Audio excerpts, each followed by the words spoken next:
Commander Jack Harrison walked slowly across the bridge of the massive spaceship. The metal floor made soft sounds under his heavy boots. This was not just any ship. This was the ESS Thunder. It's the first real war machine that Earth had ever built for fighting in deep space. The Thunder was huge. It stretched nearly 2 kilometers from front to back. It was longer than most cities were wide. The ship looked like a giant metal beast, with weapons sticking out from every side. Big guns called railguns were mounted along the hull.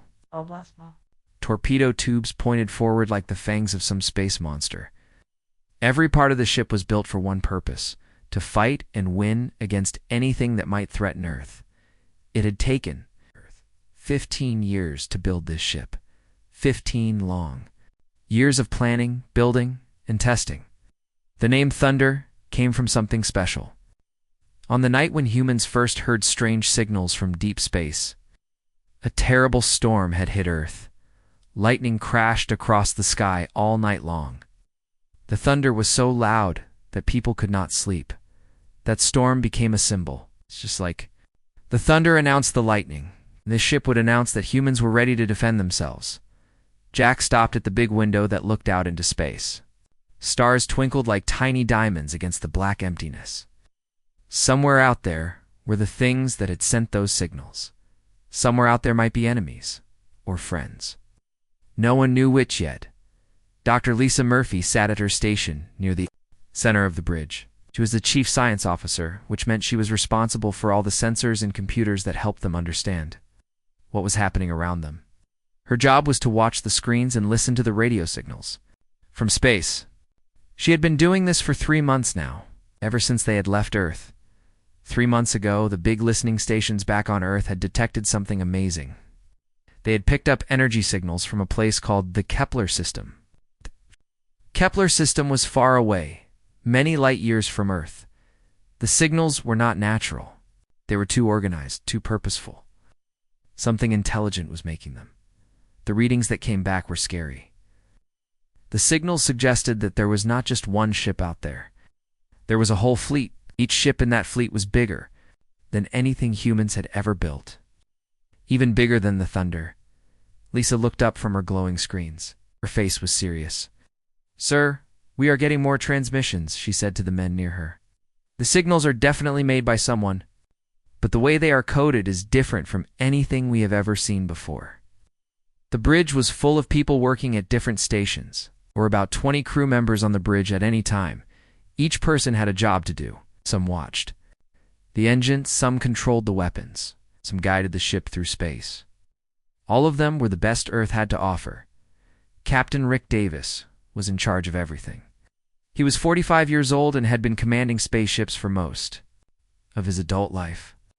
Before the Thunder, he had been the captain of 3 different ships.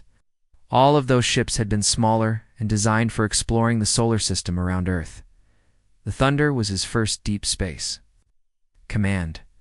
Rick had gray hair at his temples and lines around his eyes from years of looking at bright computer screens. He was not tall, but he carried himself like a leader. When he spoke, people listened. When he gave orders, people followed them without question. Rick moved from station to station, checking on his crew. He did this every few hours to make sure everything was working properly. The Thunder was the most complex machine humans had ever built. There were thousands of things that could go wrong. Rick's job was to make sure they did not go wrong. He stopped at the navigation station where Lieutenant Amy Wells was working.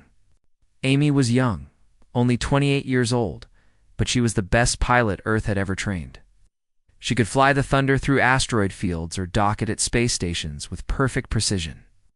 "How long until we reach the place where the signals are coming from?" Rick asked her. Amy looked at her calculations on the screen in front of her. Numbers and star charts filled the display. "At our current speed, 36 hours, sir," she said. "The signals are coming from the 4th planet in the Kepler system." Rick nodded. 36 hours? In 36 hours, they would find out if humans were alone in the universe. They had always wondered about this question. Were there other intelligent beings out there among the stars? Now they were about to get their answer. The Thunder had been traveling for 3 months to reach this point. They had left Earth's solar system behind and pushed deeper into space than any human had ever gone before. The ship moved faster than the speed of light. Using technology that had been developed just for this mission, the crew had spent those 3 months preparing. They had run battle drills every day, had tested every weapon and every system on the ship. They had studied everything Earth knew about space combat, which was not very much since humans had never fought a space battle before. But they had also prepared for peaceful contact. Dr. Lisa Murphy had created translation programs for dozens of possible alien languages. The ship carried gifts and samples of human culture. They had music and art and literature stored in their computers. They wanted to show any aliens they met that humans were civilized and peaceful. The bridge was quiet except for the soft sounds of the computers and the gentle hum of the engines. Everyone was focused on their work. They all knew that they were part of something historic. They were the first humans to go looking for alien life. They were the ones who would make first contact. Jack looked out the window again. The stars did not look any different than they had 3 months ago. Space looked empty and peaceful. But somewhere out there, intelligent beings were waiting. The signals proved that. The question was whether those beings would be friendly or hostile. The Thunder was ready for either possibility. If the aliens were peaceful, the ship could serve as an embassy. The crew could negotiate and trade and learn from each other. If the aliens were hostile, the Thunder could fight. Every weapon on the ship had been tested and was ready to fire. Rick walked back to his command chair in the center of the bridge. From there, he could see every station and every crew member. He could give orders quickly if needed. He could watch the main screen that showed what was ahead of them. The main screen showed the Kepler system getting closer. They could see the star at the center of the system. They could see the planets orbiting around it. The fourth planet was still too far away to see clearly, but that was where they were going. All stations report status, Rick said into his microphone. One by one, the crew members reported that their systems were working properly. The engines were running smoothly. Weapons were charged and ready. The sensors were scanning space ahead of them. Communication systems were monitoring all frequencies for more alien signals. Everything was ready. Earth's first Star Destroyer was approaching its destination. In 36 hours, they would find out what was waiting for them in the Kepler system. They would learn whether humans were alone in the universe or whether they were about to join a community of intelligent species. The Thunder continued its journey through the darkness of space, carrying the hopes and fears of all humanity toward an uncertain future among the stars. The Kepler system slowly revealed its secrets as the Thunder moved closer. The 36 hours had passed quickly for the crew. Now they could see things that no human had ever seen before. The fourth planet hung in space ahead of them like a blue and green jewel, but it was not the planet that caught their attention. It was what was floating around the planet. Massive structures orbited the fourth planet in perfect formation. These were not natural objects like moons or asteroids. They were clearly built by intelligent beings. The structures were huge, much larger than anything humans had ever constructed. Even the biggest space stations that Earth had built looked tiny compared to these alien creations. Dr. Lisa Murphy stared at her sensor readings in amazement. The numbers on her screen were almost impossible to believe. "Captain," she called out, "those structures are showing energy signatures unlike anything in our databases. The power levels are incredible." Captain Rick Davis moved to stand behind her chair. He looked at the same readings that had shocked Lisa. The alien structures were not just big, they were actively powered and clearly functional. This was not some ancient ruin or abandoned outpost. This was a living, working alien facility. Lieutenant Amy Wells adjusted the main viewing screen to give them a better look. As the image became clearer, the crew could see that the structures were actually ships.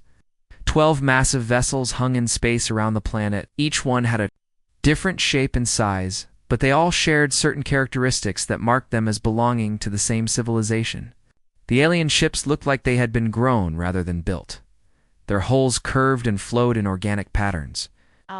There were no sharp edges or straight lines like human ships had. Instead, everything was smooth and rounded, as if the ships were living creatures rather than machines. Chief Engineer Ben Carter was studying the technical readings from his station. He was responsible for understanding how things worked, and these alien ships fascinated him. "Captain," he said in a voice full of wonder, "these ships are using some kind of biomechanical technology. The hull materials are changing and adapting to the environment around them." Ben pulled up more detailed scans on his screen. The alien hulls were not made of metal like human ships. They seemed to be made of some kind of living material that could respond to changes in temperature, radiation, and other conditions. It was like the ships had skin instead of armor. The largest alien ship was truly massive. It measured nearly 4 kilometers from front to back. That made it twice as long as the Thunder, which was already the biggest ship humans had ever built. The other ships were smaller but still impressively large. Even the smallest alien vessel was bigger than most human ships. As the Thunder continued to approach, the alien ships began to change. Patterns of light started to flow across their hulls. The lights pulsed and shifted in complex rhythms. It was beautiful to watch, like seeing the heartbeat of some giant space creature. Dr. Lisa Murphy was recording everything. Her job was to analyze and understand what they were seeing. "The light patterns are not random," she reported. "There is definitely a structure to them. It might be some form of communication." Captain Rick Davis felt his heart beating faster. They were actually looking at alien technology. After all the years of wondering and searching, humans had finally found proof that they were not alone in the universe. But now that the moment had arrived, Rick felt nervous. Were these aliens friendly? Were they hostile? Was no way to know until contact was made. Suddenly, the communication system on the Thunder came to life. Lights blinked on panels throughout the bridge. A sound filled the air that made everyone stop what they were doing and listen. It was a voice, an alien voice speaking in a language they had never heard before. But then something amazing happened. The alien voice began speaking in English. The words were careful and pronounced with an accent that was strange but understandable. The voice was calm and measured, like someone who was choosing each word very carefully. "Human vessel," the voice said. "You have entered Zephyrian space. I am Commander Veltar of the Exploration Fleet Harmony. We have been monitoring your species for some time." The bridge of the Thunder became completely silent. Every crew member stopped what they were doing and stared at the communication speakers. They were hearing the first words ever spoken to humans by an alien intelligence. It was a moment that would be remembered forever in human history. Captain Rick Davis stepped forward toward the main communication panel. His training told him to be cautious. These aliens had been watching humans without making contact. That could mean they were studying human weaknesses. They might be planning an attack. Rick's hand moved instinctively toward the weapon controls. "This is Captain Rick Davis of the Earth vessel Thunder," he said in a clear, strong voice. "We come in peace, but we are prepared to defend ourselves if necessary." The response did not come immediately. Several seconds passed in silence. Rick could hear his own heartbeat and the quiet breathing of his crew. Everyone was waiting to see how the aliens would react to his warning.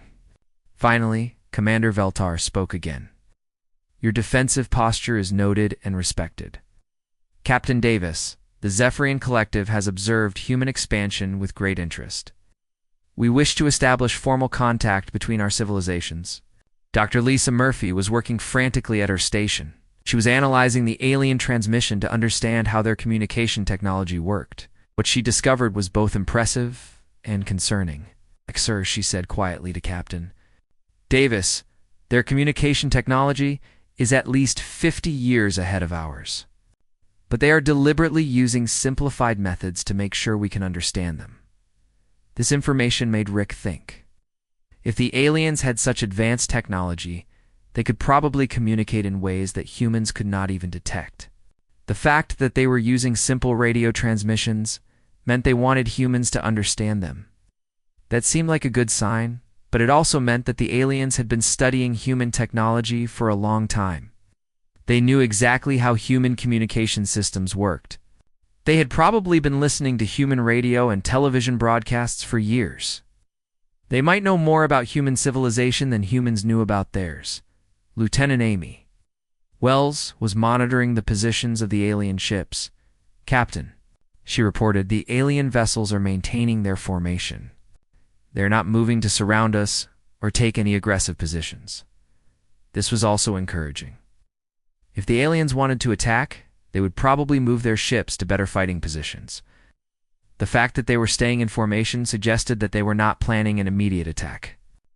Chief Engineer Ben Carter was still studying the alien ship designs. "Sir," he said, "their ships are not heavily armed. I can see some weapon systems, but they appear to be defensive rather than offensive. These look more like exploration vessels than warships." Captain Rick Davis considered all of this information. The aliens had advanced technology but were not acting aggressively.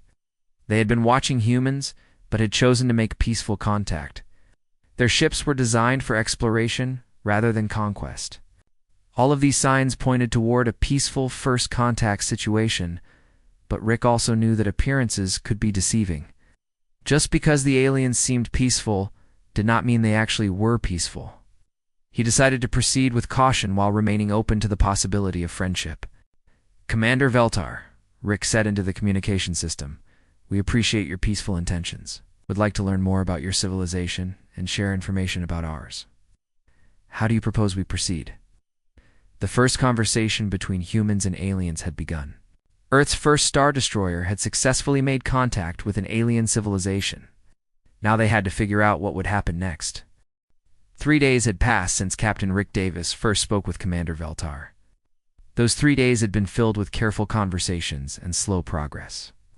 The humans and the Zephyrians were learning to understand each other step by step. The process was not easy. Even though the Zephyrians could speak English, there were many ideas that did not translate well between the two species. Words that meant one thing to humans meant something completely different to aliens. Dr. Lisa Murphy had been working around the clock to create better translation programs, but progress was being made. The Zephyrians had shared basic information about their civilization. They were an old species that had been traveling between the stars for hundreds of years. They were explorers and scientists who spent their time studying the galaxy and learning about different worlds. Commander Veltar had been very patient with the humans. He answered their questions slowly and carefully. He seemed to understand that this was all new and strange for the people from Earth. He had explained that the Zephyrians were part of something called the Collective, which was a group of different alien species that worked together. The Zephyrians had also been curious about humans. They had asked many questions about Earth and human civilization, wanted to know about human history, human technology, and human culture. Commander Veltar seemed particularly interested in how quickly humans had developed space travel. Captain Rick Davis had been cautious but friendly during these conversations. He shared information about humanity, but was careful not to reveal anything that might be used against Earth. He talked about human achievements in science and art, but he did not give details about human military capabilities or the locations of important Earth facilities. The crew of the Thunder had been fascinated by everything they learned. This was the first time humans had ever spoken with beings from another world. Each conversation revealed new wonders and new questions. The universe was much more complex and interesting than they had ever imagined. But on the 4th day, something changed. Commander Veltar's voice sounded different when he contacted the Thunder. There was a new tone in his words, something that sounded like worry or concern. "Captain Davis," Veltar said, "there is something your species must understand about this region of space. You are not the only ones who have recently achieved the ability to travel between stars." Captain Rick Davis felt his stomach tighten. The way Veltar spoke suggested that this was serious news. "What do you mean, Commander?" Rick asked. "There are others," Veltar replied. "Others who are not as peaceful as my people. I must share information with you that may be disturbing." On the bridge of the Thunder, the crew gathered around the central display table. This was where they could see maps and charts projected in 3 dimensions. It was the best way to understand complex information about space and star systems. "Commander." Veltar began transmitting data to the Thunder's computers. Star charts appeared on the display, showing the local region of the galaxy. The maps showed dozens of star systems, with different colors marking different types of territories. Most of the systems were marked in blue or green, indicating peaceful civilizations or unexplored areas. But there were many systems marked in red. The red areas formed a large cluster that seemed to be growing larger over time. "The red areas represent the Krex Empire," Veltar explained. The Kreks are a military species that has been expanding aggressively for the past 10 years. They view newer spacefaring civilizations as either resources to be taken or threats to be eliminated. Lieutenant Amy Wells studied the tactical display with growing alarm. She was good with numbers and distances, and what she saw made her very concerned.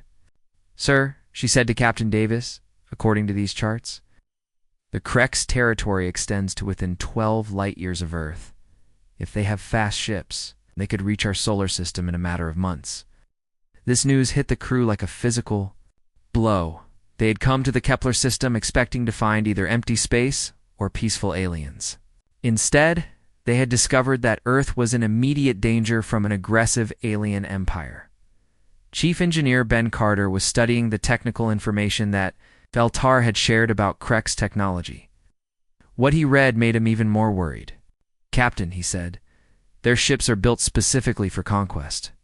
Heavy armor, powerful weapons, and they travel in massive battle fleets. This is not a civilization that explores or trades. This is a civilization that conquers."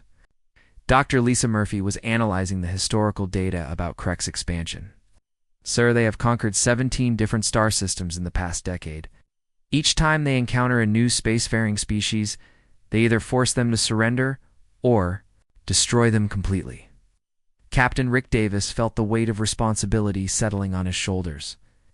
The Thunder had been built to explore and defend, but it had been designed to fight theoretical enemies. Now they were facing a real threat with proven capabilities and a history of aggression. Commander Veltar Davis said into the communication system, "How have the Zephyrians avoided conflict with the Kreks?" "We have been fortunate," Veltar replied. "Our ships are faster than theirs, and we have been able to avoid direct confrontation. We also have diplomatic relationships with other species that the Kreks do not wish to anger. But your species does not have these advantages." The bridge crew exchanged worried glances. Earth was alone in the galaxy. They had no allies, no treaties, and no protection other than what they could provide for themselves. The Thunder was powerful, but it was only one ship. According to the intelligence that Veltar had shared, the Kreks traveled in fleets of dozens of ships. "What can you tell us about Kreks' military tactics and technology?" Velta asked.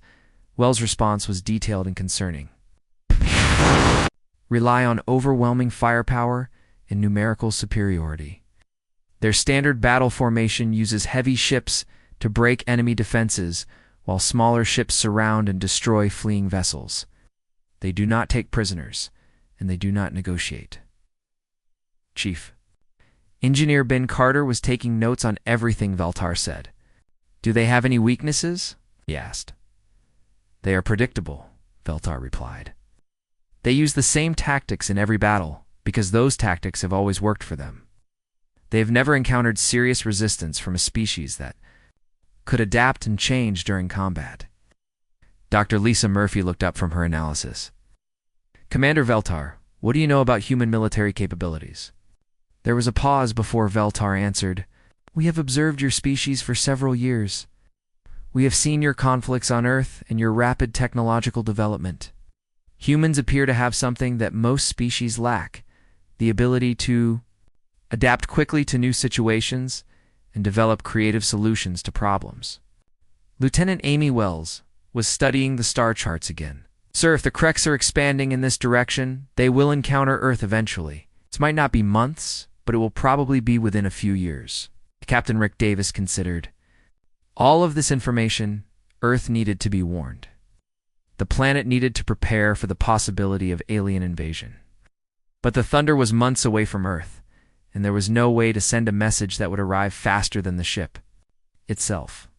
Commander Veltar Davis said, "Would the Zephyrians be willing to help Earth prepare for this threat?" "The collective has policies about interfering in conflicts between other species," Veltar replied carefully. "But we are not forbidden from sharing information or providing advice. We have no love for the Kreks Empire." This was the best news the humans had heard in days. They were not completely alone. The Zephyrians might not be able to fight alongside them, but they could provide intelligence and guidance. But even with alien help, the task ahead seemed almost impossible. Earth would have to prepare for war against an enemy that had never been defeated. The alarm bells rang through every corridor of the Thunder.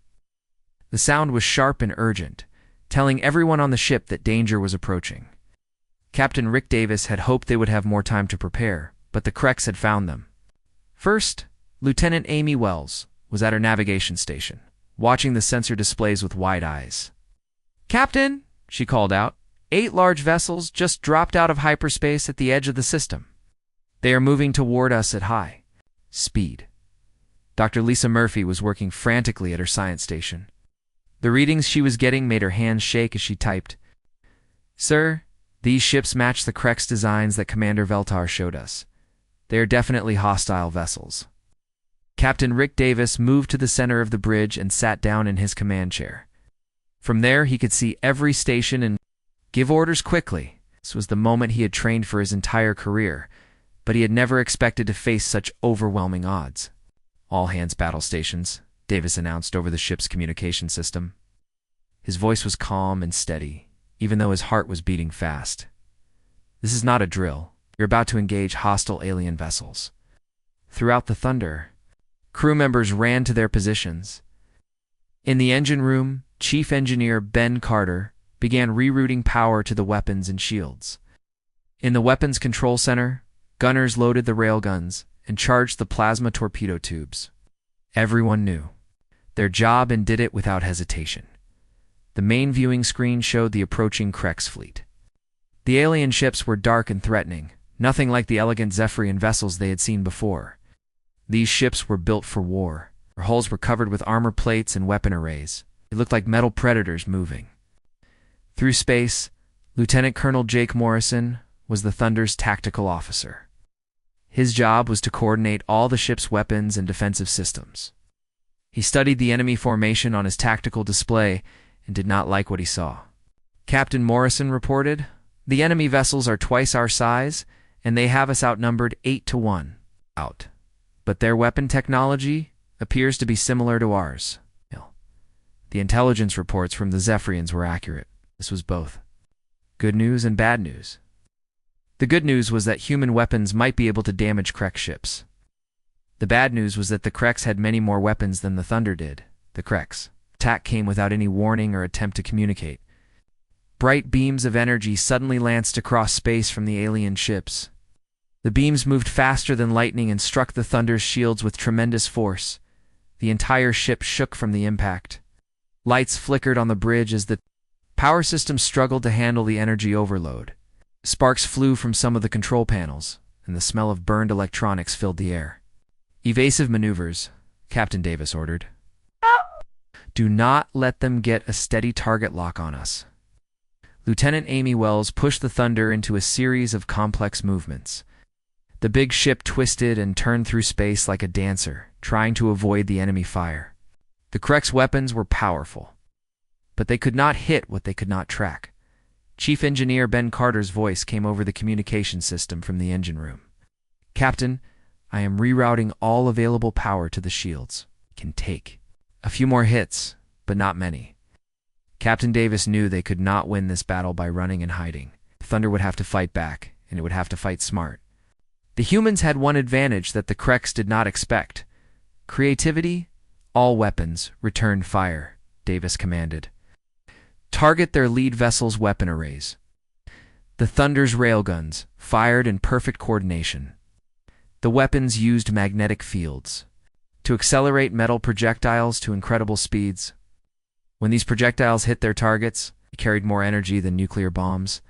The hypervelocity projectiles crossed the distance between the ships in seconds and struck the lead Creks vessel with devastating effect. The alien ship's shields flared and failed under the impact. Out. Two of its main weapon clusters exploded in brilliant flashes of light. The Creks had clearly not expected such precise and powerful return fire. Their formation wavered as the damaged ship fell back behind the others. Dr. Lisa Murphy was monitoring Creks communications using the translation program she had developed. The alien voices sounded angry and confused. "Captain," she reported, "they are trying to coordinate a flanking maneuver. 3 ships are moving to surround us." This was exactly what Captain Davis had expected. The Kreks were using standard military tactics, just as Commander Veltar had predicted. But Davis had a plan to use their predictability against them. "Amy, take us into that asteroid field," Davis ordered, pointing at the tactical display.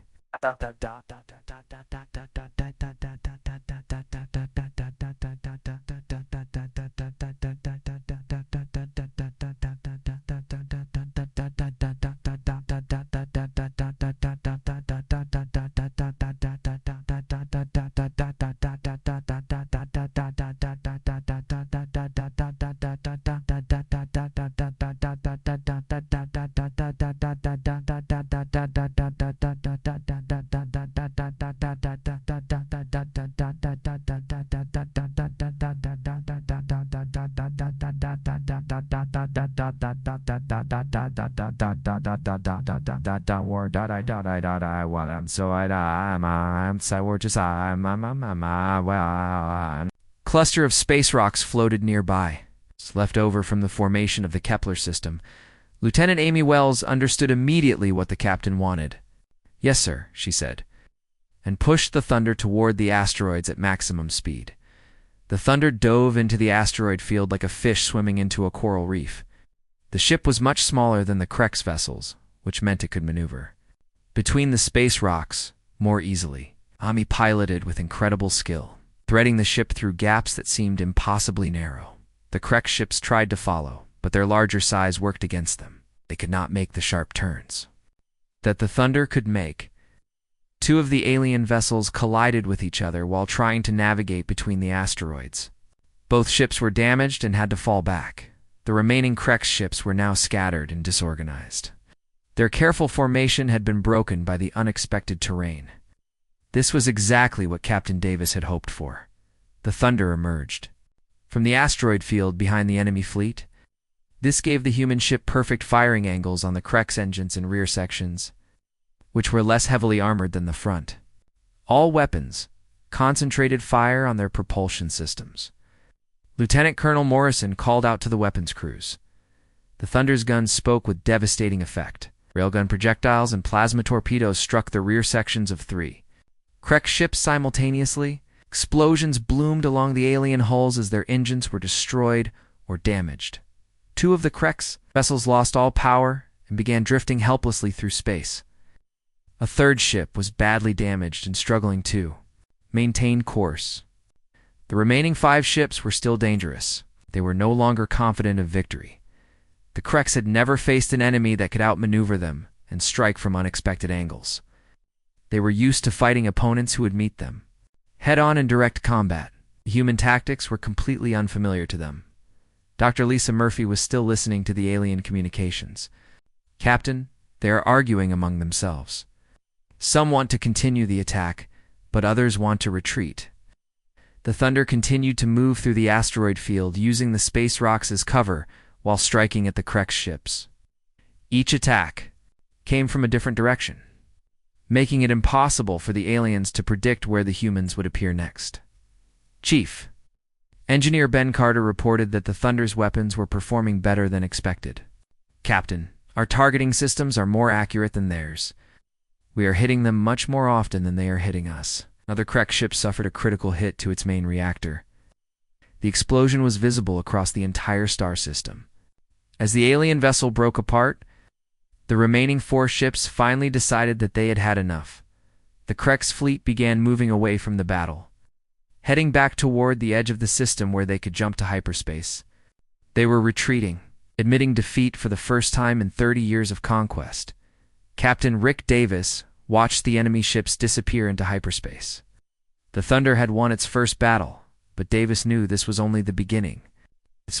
Kreks would be back, and next time they would bring more ships. The news of the Thunder's victory spread across the galaxy faster than anyone had expected. Within just 2 days of the battle, the ship's communication systems were flooded with messages from alien civilizations that had never contacted humans. Before Captain Rick Davis sat in his ready room, reading through the translated messages with amazement, there were congratulations from species he had never heard of. There were requests for meetings from governments of distant star systems. There were even offers of trade agreements and military alliances. Dr. Lisa Murphy entered the room carrying a datapad filled with more translations. "Captain," she said, "we have received 47 different first contact messages in the past 24 hours. It seems that news of our victory has reached every corner of this region of space. The victory over the Krex fleet had done more than just save the Thunder from destruction. It had announced to the entire galaxy that humans were a force to be respected. For 30 years, the Krex Empire had been expanding without anyone being able to stop them. Now, a single human ship had defeated 8 Krex vessels using tactics that no one had ever seen before. Commander Veltar's flagship, the Harmony, had moved closer to the Thunder after the battle. The Zephyrian commander had been impressed by the human victory, but he was also concerned about what it might mean for the future. Captain Davis Veltar said during their daily communication, "Your species has accomplished something that many thought was impossible. The Krex have not suffered a tactical defeat in over 30 years of expansion. Every species in this region of space is talking about what happened here." On the bridge of the Thunder, the crew was still processing the implications of their success. They had come to the Kepler system expecting to make first contact with one alien species. Instead, they had become the center of attention for dozens of different civilizations. Lieutenant Amy Wells was coordinating the ship's position as more alien vessels arrived in the system. "Captain," she reported, "we now have representatives from 12 different species requesting meetings. Some of them have traveled for days just to get here." The variety of alien ships arriving in the Kepler system was incredible. Each species had developed their own unique approach to space travel and ship design. Some vessels were sleek and fast like the Zephyrians. Others were massive and industrial. A few looked more like living creatures than machines. Dr. Lisa Murphy had been working around the clock to create translation programs for all the new languages she was encountering. Each species communicated differently, and some used methods that humans had never imagined. "Sir," she told Captain Davis, "I am learning more about galactic civilization in 1 week than humans have learned in all of history. The most important revelation was the true scope of the galactic community. There were not just a few alien species scattered across space. There were dozens of civilizations, each with their own worlds, technologies, and cultures. Humans had stumbled into a complex political situation that had been developing for centuries. Chief Engineer Ben Carter had been invited aboard several alien ships to examine their technology. What he learned was both exciting and humbling. "Captain," he reported after returning from a visit to a Zephyrian vessel, "their biomechanical engineering is centuries ahead of ours in some areas. But our adaptive computer systems are actually more advanced than what most species use. This was an important discovery. Humans were not the most advanced species in the galaxy, but they were not the least advanced either. Human technology had developed along different lines than alien technology, which meant that humans had things to offer as well as things to learn." The communication array suddenly activated with an incoming message from Earth. Admiral Susan Grant's face appeared on the main screen in Captain Davis's ready room. Her expression mixed pride with concern as she spoke. "Captain Davis," Admiral Grant said, "the President has been briefed on your situation. The entire planet is following your mission with great interest. We are proud of what you have accomplished, but we are also concerned about the implications." "Captain." Davis understood the Admiral's concerns. The victory over the Krex had made Earth a target. The Krex Empire would not forget this defeat, and they would certainly plan revenge. Earth needed to prepare for the possibility of a large-scale alien invasion. Admiral Davis replied, "I recommend that Earth begin immediate preparations for a larger conflict. The Krex Empire is much bigger than we initially thought, and our victory here will make them see Earth as a serious threat." Admiral Grant nodded grimly. "We have already begun expanding our fleet construction programs, but it will take years to build enough ships to defend against a major alien attack. In the meantime, we need allies." This was exactly what Captain Davis had been thinking. Earth could not defend itself alone against the Krex Empire, but the victory at Kepler had shown that humans could be valuable allies to other species who were also threatened by Krex expansion. Commander Veltar had been listening to the conversation between the human officers. "Captain Davis," he said, The Zephyrian Collective has been discussing this situation. We believe that your species could play an important role in organizing resistance to the Krex Empire. Over the next several days, informal meetings took place between representatives of different alien species.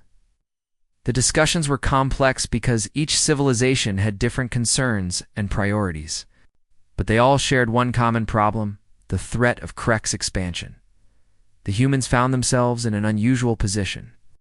They were the newest members of the galactic community, but their victory had given them influence that normally took centuries to develop. Other species wanted to hear human ideas about military tactics and defensive strategies.